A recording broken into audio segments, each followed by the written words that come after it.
नमस्ते बच्चों, आज मैं आपको क्लास 7 का 5th चैप्टर पढ़ाऊंगी, काबुली वाला। प्रेम किसी जाति या देश में नहीं बंधा है, यह स्वतंत्र है। प्रस्तुत पाठ में कवि रविंद्रनाथ टैगोर ने एक काबुली वाला के निर्छल प्रेम का वर्णन किया है। इस कहानी में पिता और पुत्री का स्नेह को बड़ी गहराई से नापा गया है। आइए पढ़ते हैं इस मर्मस्पर्शी कहानी को। मेरी 5 वर्ष की लड़की मिन्नी को काबुली वाले से पल भर भी बात किए बिना नहीं रहा जाता। दुनिया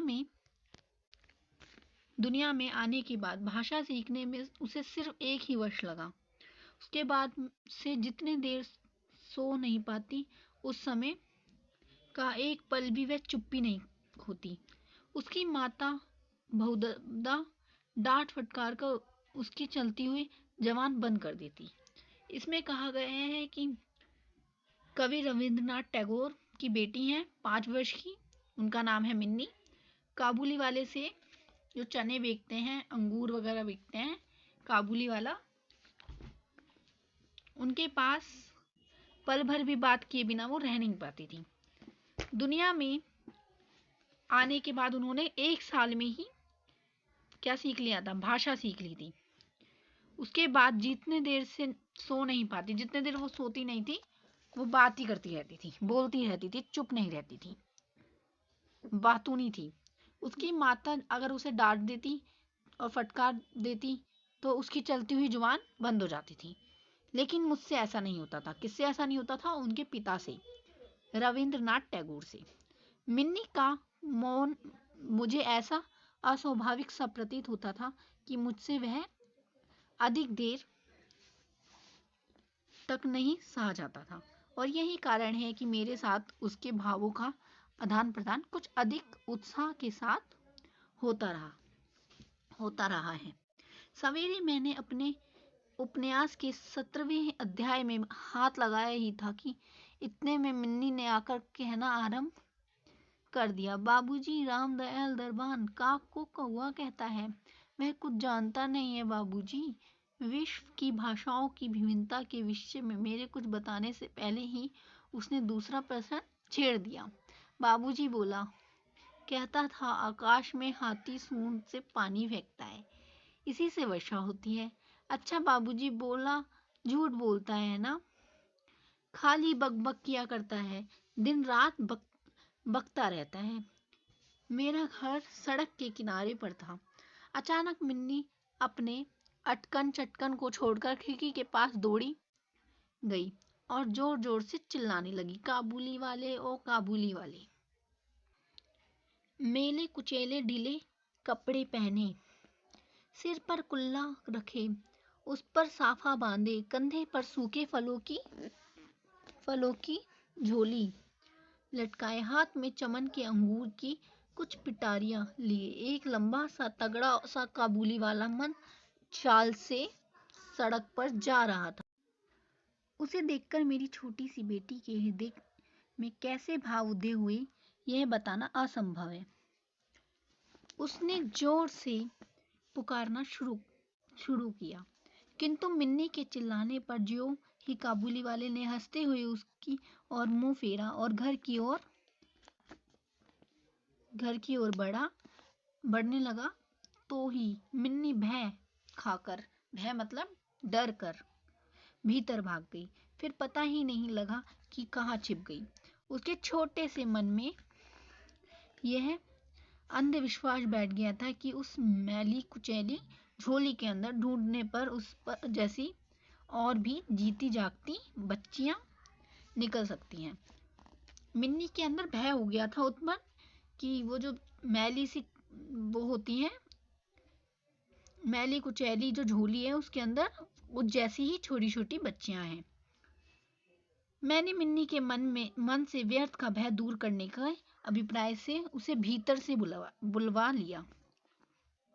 वह मुझसे बिल्कुल लगकर काबुली वाले के मुख और झोली की ओर संदेहात्मक दृष्टि डालती हुई खड़ी रही। काबुली वाले ने झोली, किशमिश और कुबानी निकालकर देनी चाहिए, परंतु उसने ना ली और परंतु उसने ना ली और दुगने संदेह के साथ मेरे घुटनों से लिपट गई। उसका पहला परिचय इस तरह हुआ। इस घटना के कुछ दिन बाद एक दिन सवेरे मैं किसी आवश्यक कार्यवश बाहर जा रहा था। देखा तो बिटिया दरवाजे के पास बेंच पर बैठकर काबुली वाले से हंस हंसकर बातें कर रही है और काबुली वाले उसके पैरों के समीप बैठा है, पास बैठा मुस्कुराता हुआ उन्हें ध्यान से सुन रहा है और बीच बीच में अपनी राय मिलीजुली भाषा व्यक्त करता जाता है। मिनी को अपने 5 वर्ष के जीवन में बाबूजी के सिवाय ऐसा धैर्य वाला सुनने वाला शायद ही कोई मिला हो। देखा तो उसकी फ्रॉक का अग्रभाग, आगे का हिस्सा बादाम किशमिश से भरा हुआ था। मैंने काबुली वाले से कहा, इसे यह सब क्यों दे दिया? अब कभी मत देना। ये किसने कहा था? मिन्नी के बाबूजी ने।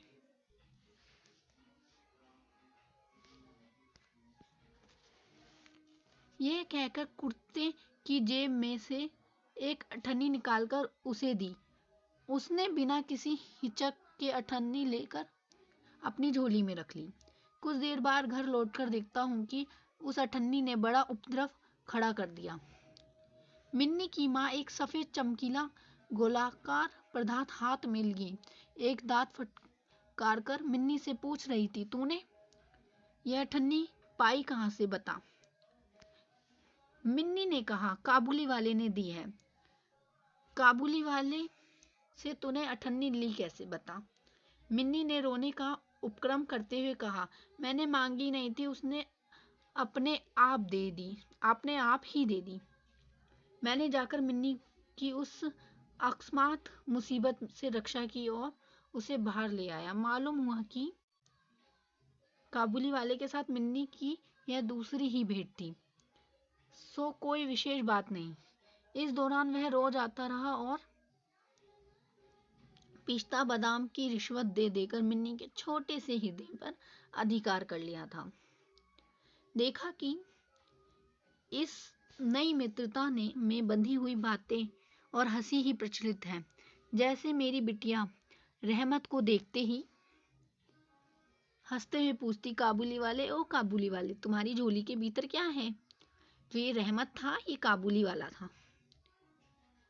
काबुली वाला जिसका नाम रहमत था एक अनावश्यक चंद्रबिंदु जोड़कर मुस्कुराता हुआ कहता, हाथी हाथी उन दोनों मित्रों में और भी एक आध बात प्रचलित थी।